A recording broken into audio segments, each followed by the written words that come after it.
Hello and welcome back to Leeds United, where we will be doing the final day game of the Premier League season, along with Europa League Conference Final and the end of season stuff. I'm really hoping we can fit this all in, although episode lengths have been all over the place recently, so fingers crossed, power through this. Now, the big problem here is, in the two games that you didn't see, we've got 1 point from those two. I was expecting to beat Fulham, and then Harry Wilson equalised in the 80th minute. Sure, does mean we've had 3 points in the last 15 for the Premier League, despite being Man United not too long before that. Man United themselves have just beaten Manchester City 4-0 to get themselves into second, which means that's all on the line for pride because that's 15 points behind champions Liverpool. Yeah, nobody really wanted to win the title apart from Liverpool apparently this year. Sure. Now, the good news is, the team that we need to get past now, because we have slipped to 8th, is Brentford. Brentford play Manchester City away from home. We're playing Crystal Palace, who need to win to stay up. And we know how that goes. Looking at the bottom of the table, their rival there, Bournemouth, are the ones who knocked us out of the Carabao Cup.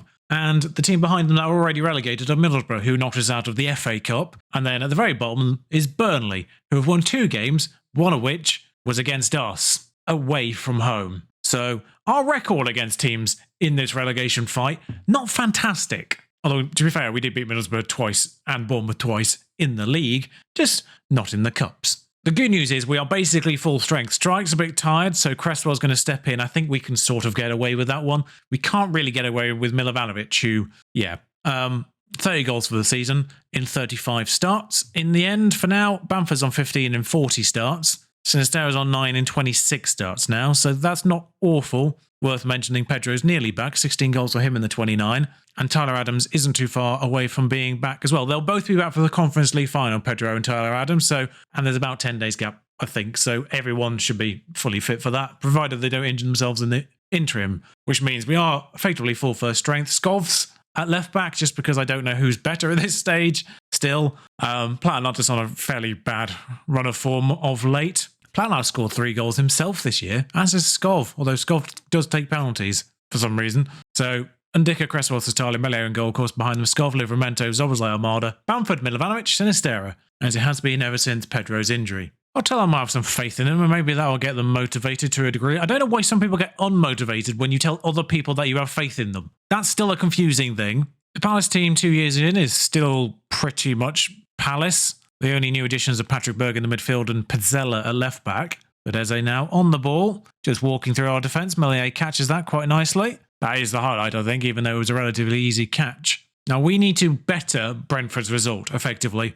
I would expect Manchester City to destroy Brentford. Bear in mind that Haaland's now up to 31 goals after not scoring in like the first 10 game weeks. It was like he did some kind of handicap challenge. It's like, I'm not going to score for the first 10 weeks and see if I can still win the Golden Boot. The answer is yes. Tony's got injured for Brentford. That can only help. Eze and as I'm being warned by the gap in my attack and midfield again. Seriously. Can anyone actually answer this question for me? Is anyone playing a 4-4-2 and getting that message as well? Because the principle is the same in terms of formation. There's nobody between your regular midfield line and your strikers. Not sure what the highlight is here. I suspect at least he's keeping this in. Because a 4-4-2, exactly the same issue. So please tell me if your assistant manager keeps banging on about that in a 4-4-2 as well. You know, the most commonest of footballing formations. Although the game seems to think, 5-3-2-1 or whatever it is. Dominic, good Lord Dominic, it's not a banger. Dear Lord, is it a worldie in its own respect. A devastating counterattack, says the text, as he picks up his 4th goal of the season. It's not a devastating counterattack, it's Zoboslai just running from 40 yards out. It doesn't really have to go past anyone, to be fair, but that is a dirty finish. Outside the boot, through the gap between the post and the goalkeeper, who is only Sam Johnson, but still. I'll be honest, I don't know what Palace were thinking getting a relegated goalkeeper. Pizzella, although it's worked out for Arsenal, didn't work out for the team that nicked Ramsdale the first time, in the form of Sheffield, but second time's the charm, apparently, for Ramsdale. Only had to be relegated twice to get good. I suppose that's technically 3rd time's the charm, isn't it? Thus confirming that. Worth noting, of course, I'm recording this in the middle of the World Cup, where we're playing Jordan Pickford in goal, instead of either of the 2 goalkeepers who are 1st and 3rd in the Premier League. You know, those 2 teams in the Premier League with the combined best defensive record. Yeah, Arsenal and Newcastle share 11 goals conceded, and we're using the goalkeeper from the team in 17th. Admittedly, Pickford isn't Everton's problem. They have themselves only conceded 17. So that is a little bit disingenuous of me, but it's still baffling. Like, it'd be like the Italians using the goalkeeper from like Salernitana rather than the goalkeeper from Lazio or Juventus or something. I know they're not Italians necessarily, but I suppose the better comparison would have been saying the goalkeepers of Napoli and Atalanta or something like that, because they tend to end up in the top bit out of nowhere occasionally. I think Napoli are winning Serie A at the moment, are they? I don't know. Not really paying too much attention. I know they're doing pretty well. I don't know if they're using Alex Merritt this year. He was always a very good underrated goalkeeper, Alex Merritt. Man City do appear to be winning, in fact. Oh no, I think it's just that Manchester United are losing. We've got to 81 minutes and I've made 0 subs, so I should really bring Milovanovic off. Screw it, I'm just going to make it all 5 subs here. Still 1-0. I think Brentford are still drawing. Brentford are winning. We had 2 XG and scored 1, but they had 1 XG and scored none, so I'll take the clean sheet, thanks. Ignore the recent media praise. What recent media praise? Scoff appeared positively chuffed. I like you, Robert, and Marvin for that matter. So we remain 8th because Manchester City lost to Brentford without Tony. Of course they did. Chelsea, by the way, did win out despite their ridiculous end-of-season schedule. So we need to win this to get into Europe again. Milovanovic got Young Player of the Year. Galini's out of the final. Bit awkward. The good news is Manchester City win the FA Cup. Either way, it was a team that already had Europe, so 7th either way goes to the league. Actually, I don't know what happens if we win the Conference League here. I'm not sure if us winning the Conference League would deny Brentford. I feel like we just get added as an extra team. Remarkably, this happens to be my 100th game in charge. That's an interesting, most likely outcome. I love the fact it mentions like the entire club history for the Europa Conference League when it's only existed for 3 years. Why is this being played in Espanyol Stadium? I know it's the Conference League, but surely we could have done better than a 40,000 seater. Might as well just use Ellen Road. That's got 37 or 39. 37,799. That's why my brain got locked on those 2 numbers. Apparently I need to ease expectations. I think we are expected to win. I love the temerity of my coaching staff there in the background to tell me that Marvin Platt needs more corners. Yeah, both the board and the supporters are expecting us to win. Oh, Milovanovic can speak good English now. Just in time. João Pedro is apparently only good for 45 minutes. I don't know what Tyler Adams actually is in that regard. 75 minutes for him. That being said, Armada's in a reasonable run of form, even despite those poor couple of games towards the end for the entire squad. Milovanovic remains our best player over the course of the full season too, with Bamford not too far behind. So the front line looking quite good regardless. Bamford, Milovanovic, Sinistera, all above 7s for the season. I would like Pedro on the pitch for some period though, because 7.21 average isn't too shabby either. Dominic though, fabulous. Armada, doing pretty good too. Skov, fine. Him and Platten are identical for the season. Livramento and Christensen pretty much identical for the season as well. Christensen's left 5 does include a pretty good single game though, so I don't think there's a lot in that. And Dicker, Strike and Sotalo is no-brainer for the defence and melee and goal, of course. With no backup goalkeeper, this is going to be interesting. Watch this be the one game where something happens to my goalkeeper. It's written. It's written. As they've got veteran goalkeeper Muslera in goal, who is way older than I thought he was. Sorry, was Victor Lindelof just transfer listed for £0? He might be out of contract. I just got a question about that for some reason. And Rodrigo lines up against us. Yeah, front line of Mertens, Rodrigo, Mata and Kerem, who I think is Demirbi. No, I have to look up this other one. 25, so he's sort of approaching prime, reasonably fast. Okay elsewhere. He's going to punish us now. Kind of worth low teens, and I can sort of see why. But Mata, Rodrigo, Mertens is a hell of an experienced front line. It's a very experienced team, actually. Van Aanholt's retiring at 33 at the end of it. Muslera's 37. Mata, I think, is 36 at this point. Milovanovic, Sinistera. This is carnage. Who's this Ross as well? Who's this very British-sounding name in the middle of it all? Sotalo, Bamford, heavy touch, walks into the player, keeps the ball. Szoboszlai walks into the player, keeps the ball.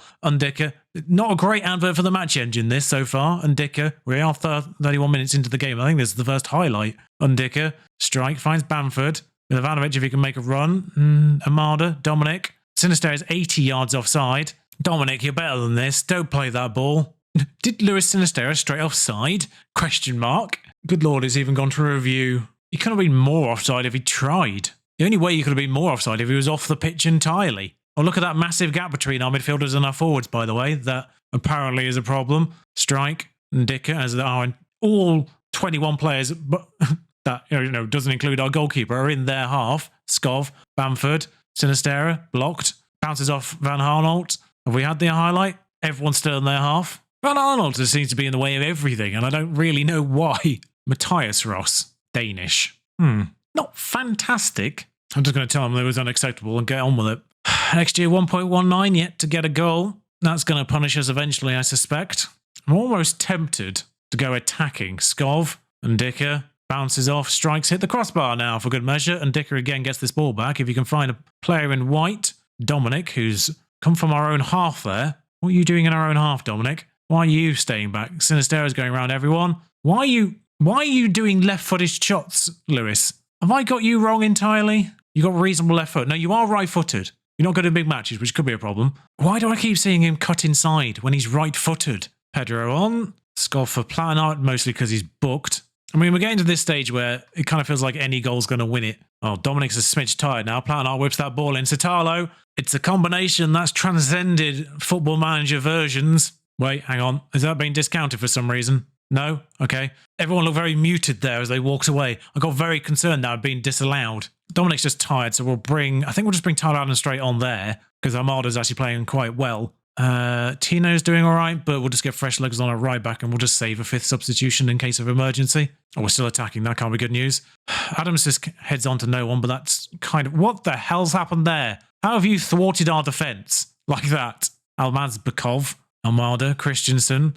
He's going to get dispossessed. No, got away with it. Milovanovic. He gets a bit choppy, sorry. Bamford just gives it away. As my defender just runs away from the ball instead of cutting it out. So this is clearly going to be a goal for them. How is that not a goal for them? It'd be nice if defenders had brains. Satalo actually heads that to someone on his own team for a change. Milovanovic in here, maybe. Pedro's in.